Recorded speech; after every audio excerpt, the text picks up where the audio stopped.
Cancer can strike anyone, anytime, including young children. There's nothing scarier than learning the fact that your child has cancer.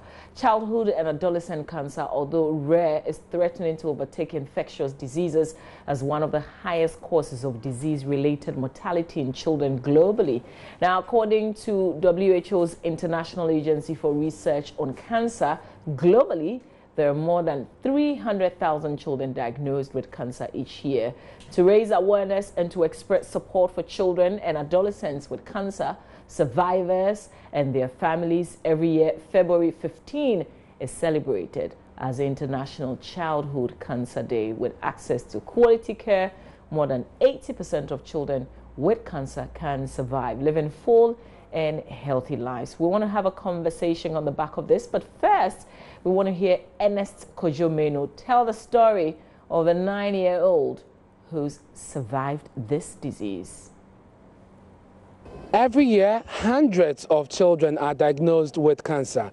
However, many of them do not survive over the period, even though childhood cancers are curable. There are lots of factors that go into this struggle. But today, we bring you a rare narrative of a survivor's story.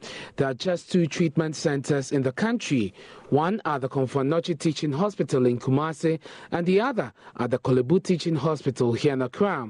Again, many of the cases, unfortunately, are reported and detected only when the disease has reached an advanced stage. But Frederick Kote said Na's case was different. When she was 5 years old, I could see that there was a change in her appearance, especially the abdomen. It got swelling. So I thought it's just a normal swelling, so I apply ointment to it. The more I do, the more it becomes bigger. But they realized that the problem was beyond their control, so I should send her to Korle Bu. She was only 5 at the time. Her lips were swollen and showed symptoms of malaria. But unknown to her parents, her kidney was rotting away. Doctors later diagnosed her of cancer of the kidney. They were determined to save her life, but also to provide some emotional support. It began with breaking the news. Yes, it's one of the most difficult parts of our job, because in our society, cancer is used as a death sentence, especially if it's just a child. I mean, just imagine telling a parent that your child has cancer. It's very disheartening. So we try to be as empathic as possible, but we need to tell you the truth and the implications. But we encourage them, because childhood cancers are curable, and it's painful to see a child die of a curable disease.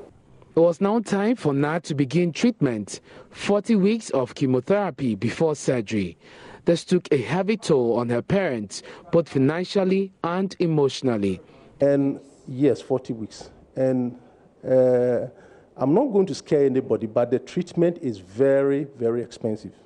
That is why from day one we've been pleading with the government, those who can help us, to come and assist the children at the ward. It's very expensive. Number 2, it's very stressful, because the children, they are not adult. You have to leave whatever you are doing to come and be with the child. If you dare, you think the doctors can handle. The doctors are many, but we are more than the doctors. So they can't have too much time to be helping your child, but you have to assist yourself. This also spelled doom for Na's education. I was feeling bad that I was not going to school and was left behind, and my sisters were all going to school. I was the only person in the house. Every day I have been going to Korle Bu. So I was feeling bad that I was not joining my friends in school. Now that you have been treated, how do you feel? You are back to school. How do you feel? I feel fine and happy that I have joined my friends. It's midday and pupils of the Pentecostal Center are getting ready for lunch. I meet Na and her teacher. Na runs to her father, who accompanied us. She's beaming with smiles in her yellow and white uniform. She looks healthy and has regained all the hair she lost during the 2 years of treatment at the hospital. Her teachers are excited to have her back.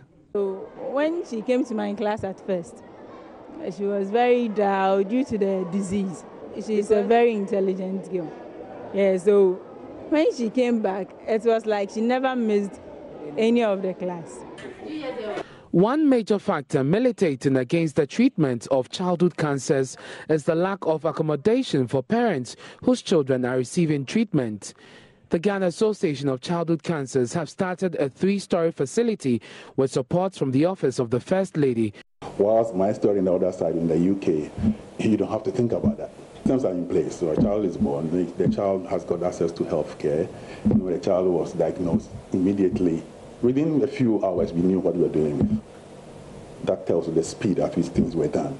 The scan, the test, everything. All right? There are support groups, there are NGOs who are also around working within cancer region. They come to the ward and even tell, please, we don't have enough, but just about some £300 for you to keep going. We are with you. Is there anything that your child needs? Toys, or you want to travel somewhere, we are ready to sponsor something like that. Those things are sort of psychosocial support. They try to help the parent to calm down because they know what you're going through is just too much. And here in Ghana, dealing with other parents, exactly that's what's happening. A lot of pain, a lot of stress. Some people abandon treatment because they don't have the money to travel from wherever they are and then come over to Kolebu to get a treatment and go back. So as a parent group, that's why we're advocating. Look, the parents need a place to stay within the hospital environment. After the child has gone through chemotherapy, they are so weak to travel a very long distance. So the structure you see right behind me is a hostel facility being put up by the Ghana Parents Association for Childhood Cancers with strong support from the Office of the First Lady, the Rebecca Foundation. Now, this 3-story building unit, if completed, will go a long way to reduce the stress that parents whose children have been diagnosed of cancer and actually receiving treatment here at the Kolebu Teaching Hospital go through on a daily basis. Meanwhile, there are calls for government to put the drugs needed for the treatment of childhood cancer on the NHIS. Na Ajelejani is a medical student who has started an online campaign. Being a student, I got the opportunity to do a number of internships with hospitals, and then I found out the situation on the ground was that these children come in, and even though childhood cancer is treatable, they are not able to be treated because they don't have money. So I was thinking that just like breast cancer and just like the cervical cancers and all that, why don't we get a system that can secure our children's future by putting the drugs on the NHIS so that at least we are sure that we did our best and not because they didn't have enough funds or enough money. And just like they say, one good turn deserves another. Little Na wants to be a doctor. Here's why. Fantastic. Now, what do you want to be in future? A doctor. You want to be a doctor in future? Yes. Why do you want to be a doctor? To help others like how the doctors help me. Ernest Minu for JoyNews. That's a very interesting story. That's one that you want to hear. Unfortunately, though, it doesn't always end up, like happily ever after. But that story found by Ernest Kojo Menu. Joining me in studios, Dr. Kwame Aver. He's chairman of the Ghana Parents Association for Childhood Cancers. We will talk about that structure that's been put up at the Kolebu Teaching Hospital and why it is so necessary. And then he's also a senior lecturer at Gimpa Business School. So good morning to you, sir. Good morning, Mama. Thanks for being here. Thank you very much. Yeah. Let's talk about the Parents Association for a while. How many parents form this association? We have many parents. Basically, we're talking about parents who have gone through this experience, who have experienced this childhood cancer thing. And then we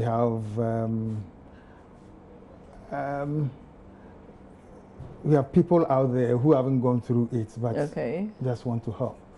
Yeah. So what does the group do exactly?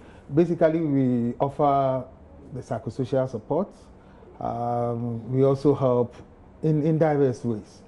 And currently what we have now is trying to alleviate the sufferings of parents and children by trying to construct a 3-story, a 30-bed hostel at Kolebu, to help parents and children who have been diagnosed with cancer and are undergoing treatment. So that is what we're trying to do. So we do so many things. So why has that structure become so necessary?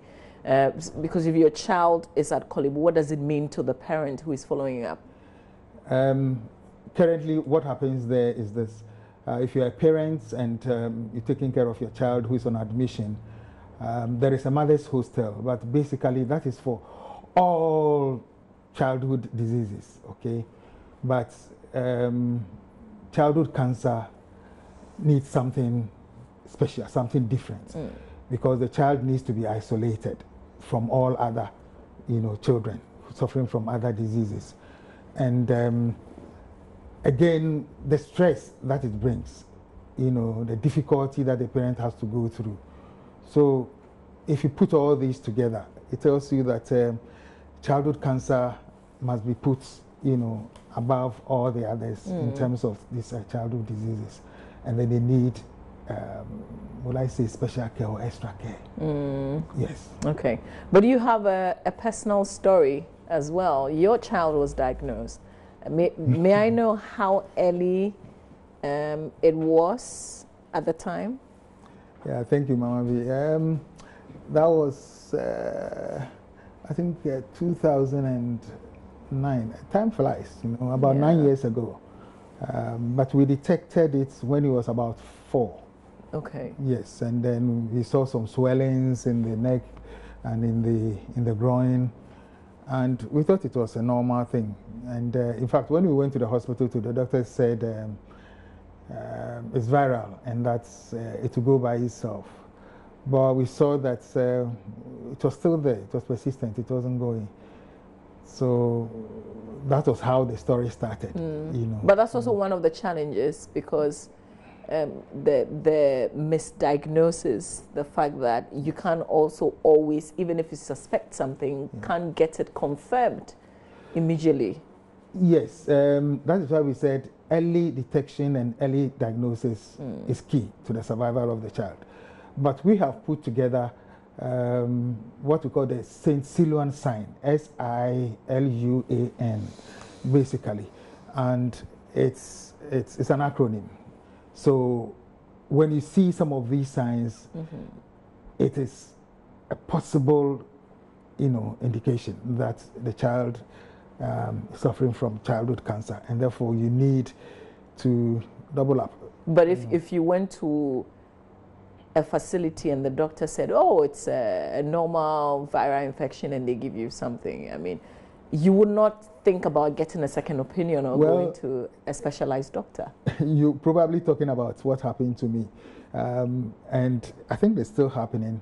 That is why we have put this thing out there. And I think that we are also trying to, as it were, disseminate this information for people to know that if your child is persistently having some of these symptoms, you need to go to Kolebu or Konfanochi, as it were, for the diagnosis to be done. I must say that not all the doctors know of some of these things. We have a few oncology doctors in Ghana, and most of them will treat it as, the child is suffering from persistent, some even say malaria. And they keep treating the child, malaria, until it gets to an advanced stage where it becomes very difficult to treat. So with yours, they said it was a viral infection. Yeah, they said it was viral, and therefore it will go by itself. And yet, did it? Persistent. No, it kept persisting for a long time until somebody asked us to go for a second opinion. And so this would be like how long since you did the initial detection? So from age 4. From age 4. When they said it was a viral infection. I think somewhere around when it was about 5 plus 6. Okay. So we went to a hospital in Tema, a clinic in Tema, where the doctor asked us to do some tests. So we went to Med Lab. They took the samples to South Africa, and then when they came back, the result was, like I'll put it, a bombshell, That was when we were asked to go to Kolebu. So the journey began. We went to Kolebu, and then we started with the treatment. After some time, we were told that he was okay. That is almost about 3 years. Okay, so this would be like 7 years? Yes, a male child would have to go through the chemotherapy for 3 years. Okay. A girl is 2.5. So after the 3 years, we were told that he was holding up nicely and that it was okay. But along the line, he relapsed. And the only cure when a child has relapsed from chemotherapy was to go for what we call, to give him a chance, to survive, is to go for what we call the transplant. Okay. In this case, he had what we call the acute lymphoblastic leukemia, ALL. So we needed to go and do what we call the transplant, where they will look for some stem cells and infuse it and all, take off the bad cells and then give him a chance to survive. Yeah, so then we started the journey to South Africa, and we spent some time there. What, to look for a donor, to look for a match? To look for a donor is a story in itself. It's a whole story, because they had to look into the international bank to see a match, to see if they could get a match. The other alternative was to look for what we call the cord blood, which can also be infused for it later to, regenerate into the bone marrow. So eventually they got one after a very long time, and that was not a complete match, but there was very little we could do than to go for it. So we started, and they did all that they had to do in Cape Town, South Africa. And along the line, we realized that things were not, going well. And the doctors decided that, we should come home. I guess they knew that they had come to their wit's end. There was very little they could do, so we had to come. And to continue at Kolebu, that was what they told us. But I knew that there was very little they could do under the circumstance. They had done all that they could. So we came, and on the third day he passed on. Just when you returned, how old was he? 9 years. Wow. 9 years, yeah. Did you blame yourself? Well, when it happens like that, you ask yourself all kinds of questions. Could I have done more than I did? Who is responsible? Why did God treat me this way? I've done this, I've done that. Why me? I mean, those are the questions that I kept asking myself. But it's normal that every human being finding yourself in that situation, you ask yourself those questions, So I kept asking, but it can happen to anybody, all right? So why me? Why me and not, it should be you. Yeah. That is why some of us have taken it upon ourselves that the death of my son and all the others who have gone needlessly, gone that way, should not be in vain, and that we should try and do something, at least, if not for their memory, to help any other child who would find himself or herself in that situation. That is why we formed this. It's a parent group. So we have gone through it and we understand. Unlike all other cancer societies or whatever, this is a parent group. So we have, tasted it, firsthand. So we know what it takes to go through this. How much time and resources that a parent will need to go through this. So we are in a better position to advise. And how much money as well, because as you were talking about the Cape Town and I was thinking about the money that must have also gone into this. It's not a joke. Mama, and this is an investment that you can't get back. You have no idea. If it happens to you, I dare say that you lose everything, because the treatment in itself is very expensive. That is why some of us are advocating, and we even submitting a petition to the Parliamentary Select Committee on Health, that they should try. We've done it over the years, and yet very little has been done in that regard. That they should put at least most of the drugs on the NHIS.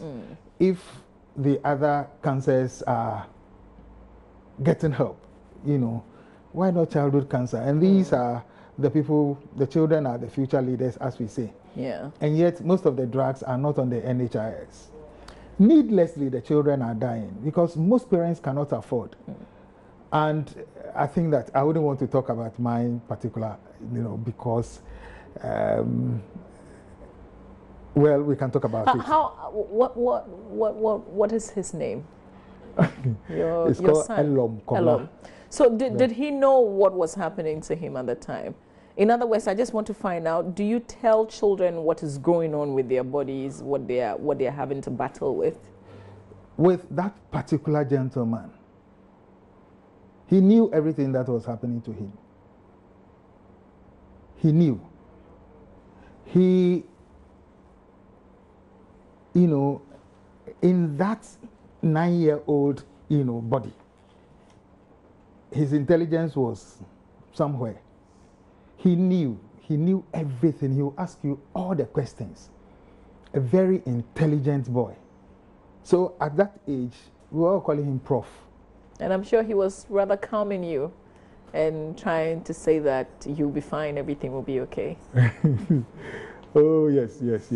I mean, especially when we found ourselves in South Africa, myself and the two of us, he was my friend, he was my brother, he was my confidant, he was my everything.